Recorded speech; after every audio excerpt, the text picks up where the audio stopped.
Baik, Assalamualaikum warahmatullahi wabarakatuh. Bismillah, wassalatu wassalamu ala rasulillah wa ala alihi washabihi wa man tabi'ahu bi ihsanin ila yaumiddin. Rabbi shrah li sadri wa yassir li amri wahlul 'uqdatam min lisani yafqahu qawli wa la haula wa la quwwata illa billah. Sekali lagi untuk bahagian yang kedua bagi pelajar-pelajar saya yang mengambil kursus business project. Okey, rangkuman daripada bahagian yang pertama itu saya membicarakan berkenaan dengan objektif business project. Banyak kumpulan yang kena buat pembetulan terhadap business project, objektif dia. Saya ambil perkara-perkara yang penting saja dalam business project, laporan akhir terbabit untuk diperbetulkan. Okey. Saya dah membaca lagi tiga projek yang saya dah baca. Planting burger, auto watering system, slipper microbit. Okey. Apa yang saya dapati, yang kedua itu berkenaan dengan objektif lah, kena berbetulkan objektif.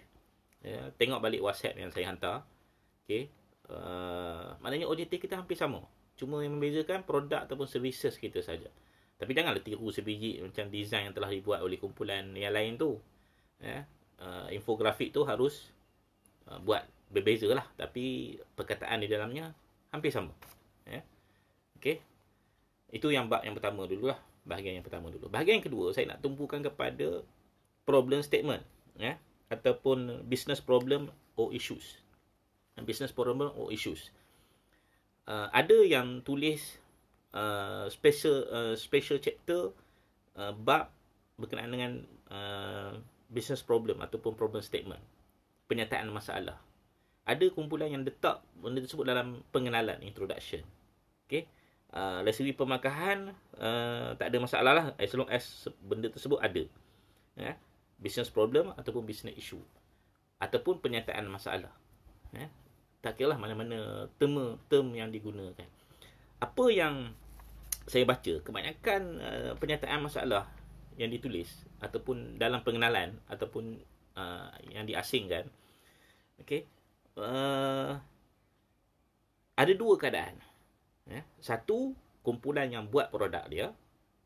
Yang kedua, kumpulan yang bukan buat produk, dia menyelesaikan masalah yang berlaku dalam kes yang dipilih. Ya. Perniagaan yang dia pilih. Okey. Bagi mereka yang tidak membuat produk. Ya. Persoalan dia, okay, yang perlu anda bear in mind, okay, iaitu apakah masalah yang dihadapi oleh perniagaan terbabit yang anda masuk sebagai konsultan terbabit yang saya cerita dalam bahagian pertama itu. Ya, apakah masalah yang dihadapi oleh perniagaan terbabit? Okey. Ini bagi mereka yang bukan cipta produk, mereka membantu syarikat perniagaan yang bermasalah. Contohnya, kita nyatakanlah, okey, dia ada masalah dari segi sales dia. Tulis dalam penyataan masalah. Syarikat A ini, ya, mempunyai masalah dari segi jualan dia, ataupun masalah dia pesaing dia makin meningkat. Okey. Design kedai dia tidak menarik. Okey. Jadi itu adalah merupakan penyataan masalah dari segi praktikal yang anda nampak sendiri, yang anda analisis. Yang anda nampak, anda lihat benda terbabit. Yang anda nampak dan anda lihat tu sebenarnya bergantung kepada pengetahuan anda. Sebab anda dah belajar 5 semester. Jadi anda tengok sesuatu benda terbabit, anda boleh nampak ada masalah dari segi sales dia. Ada masalah dari segi design dia. Ada masalah dari segi cara dia buat marketing dia. Ya? Jadi dalam bahagian pengenalan, dalam bahagian penyataan masalah, kena nyatakan apakah masalah yang dihadapi oleh perniagaan terbabit. Ada kumpulan yang menyatakan masalah yang dihadapi oleh kumpulan terbabit. Kumpulan bawah saya, homestay, boleh rujuk pada kumpulan terbabit. Ya, dia menceritakan bagaimana apa masalah yang dihadapi oleh perniagaan homestay terbabit. Okey, itu kumpulan yang pertama. Kumpulan yang kedua, yang banyak yang buat produk dia sendiri. Okey. Jadi bila buat produk dia sendiri, dia tak tahu lagi sale dia akan jadi macam mana. Dia tak tahu lagi pesaing dia akan meningkat ke tidak. Okay, dia tak tahu lagi design yang dia buat tu cantik ke tidak. Sebab dia buat produk. Jadi untuk kumpulan ini, Okey, bagi yang mencipta produk, penyertaan masalah tersebut ialah apakah produk tersebut dapat mengatasi masalah pengguna. Okey, apakah produk tersebut dapat mengatasi masalah pengguna. Itulah penyertaan masalah dia. Okey, kumpulan auto watering system, okey, kumpulan slipper microbit ada menceritakan benda terbabit. Maknanya masalah dia, contohnya slipper microbit, masalah dia ialah bila basah lantai, susah nak cari mop. Jadi senang kalau ada slipper terbabit untuk mengelap bekas-bekas tumpahan terbabit. Okey, tapi kena ingat penyertaan masalah sedemikian di bahagian strategi nanti, adakah memadai untuk dia tackle the market? Adakah memadai? Adakah cukup benda terbabit untuk dia masuk ke dalam pasaran untuk jadi produk uniqueness? Ingat balik produk uniqueness. You belajar marketing dulu. Apa uniknya produk terbabit hingga orang cari benda terbabit? Pilih benda terbabit banding dengan benda yang lain. Kenapa dia pilih slipper terbabit daripada dia pilih mop? Jadi itu kena lihat. Jadi bahagian pengenalan kumpulan kena tengok balik. Okay.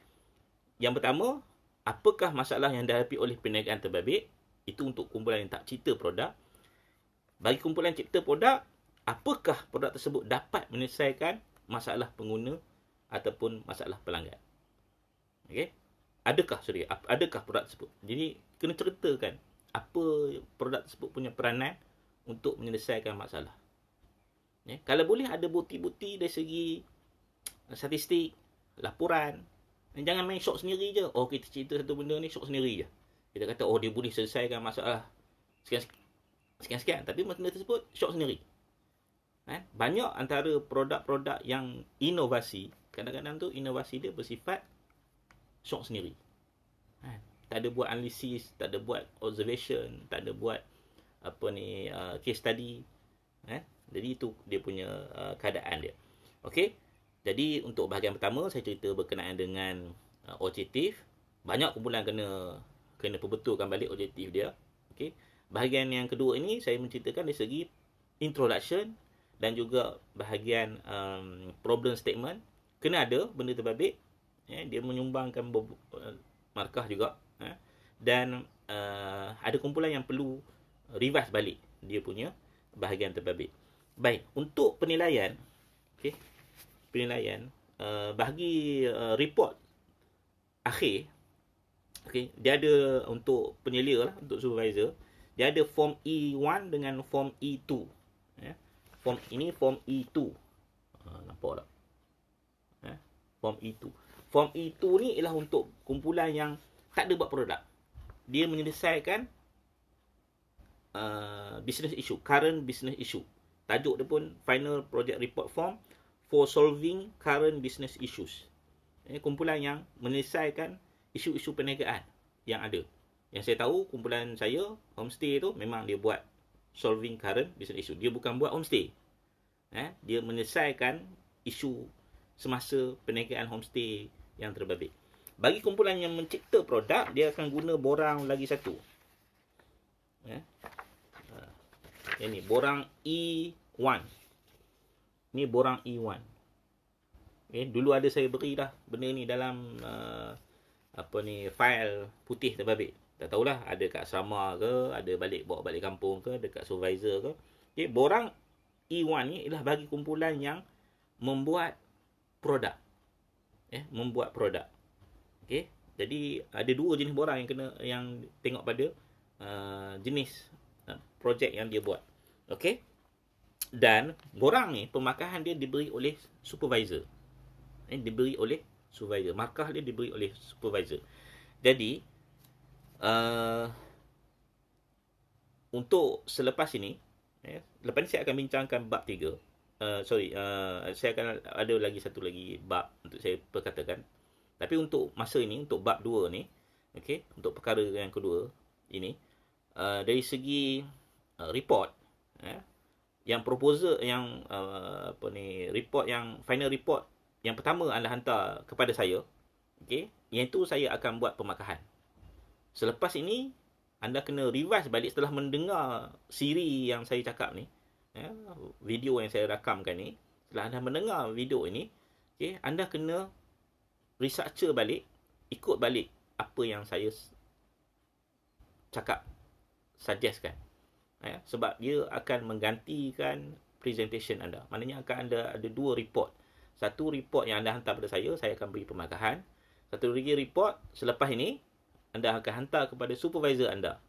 Dan supervisor anda yang akan beri markah dia. Baik. Itu untuk penilaian yang saya fikirkan kena buat rombakan juga. Untuk menepati kehendak MQA. Kemudian kalau anda masih ingat lagi, dalam WhatsApp ada nota PowerPoint yang saya hantar. Berkenaan dengan subjek projek ini. Dan saya mencadangkan nanti saya akan buat satu quiz, satu ujian daripada nota PowerPoint terbabit. Nanti bila dah siap nanti, saya akan maklumkan. Kita ada banyak masa lagi sebenarnya. Markah, untuk makluman pelajar-pelajar sekalian, markah PB tarikh akhir masuk dia lebih kurang pada 5 hari bulan. 5 hari bulan, ni bulan 4, 5 hari bulan 5. Jadi ada sebulan lagi untuk anda memperbaiki apa yang anda buat dalam report yang pertama. Ingat report yang pertama, ulang sekali lagi, walaupun boleh rakam, boleh rewind balik. Report yang pertama yang anda hantar ke email saya, itu saya bagi markah. Kemudian anda akan hantar sekali lagi report yang telah diperbaiki setelah anda mendengar syarahan saya ini. Anda akan hantar kepada supervisor anda untuk dia akan beri markah. Sebab pemarkahan report pada supervisor. Kemudian akan ada lagi satu quiz, ujian yang saya akan buat melalui SIDOH nanti daripada nota PowerPoint yang saya hantar dalam WhatsApp. Jadi ada 3 elemen. Tapi untuk ini jangan hantar lagi. Untuk yang dua ni jangan hantar lagi, sebab anda kena dengar bahagian yang ketiga nanti. Untuk anda perbaiki keseluruhan report anda. Ada lagi beberapa komen yang saya baca sikit sebanyak. Untuk anda perbaiki keseluruhan. Yang sekarang ni yang saya kena tengok, yang saya dapat tengok ialah dari segi anda punya business objektif anda kena redo balik. Kemudian yang kedua dari segi introduction. Dalam introduction kena ada problem statement, penyataan masalah. Dalam introduction kena ada benda terbabit. Ataupun anda buat satu bahagian nama dia penyataan masalah pun boleh, tak ada kisah. Kena tengok balik. Ada kumpulan yang kena redo balik benda tersebut. Kalau tidak menepati apa yang saya cakap tadi, ada kumpulan yang rasa betul dah, saya dah ikut dah apa yang Dr. Rashdan cakap, itu tak perlu buat dia punya perubahan dia. Itu juga itu dulu untuk bahagian 2 untuk pada hari ini. Nanti saya akan sambung lagi untuk bahagian yang ketiga, iaitu berkaitan dengan strategi. Strategi. Saya kena baca dulu apa yang anda tulis. Kemudian saya kena tengok dulu, betul tak apa yang saya katakan sebagai strategi yang perlu ada dalam anda punya penulisan terbabit. Sekali itu saja. Sekian, Assalamualaikum warahmatullahi wabarakatuh. Terima kasih.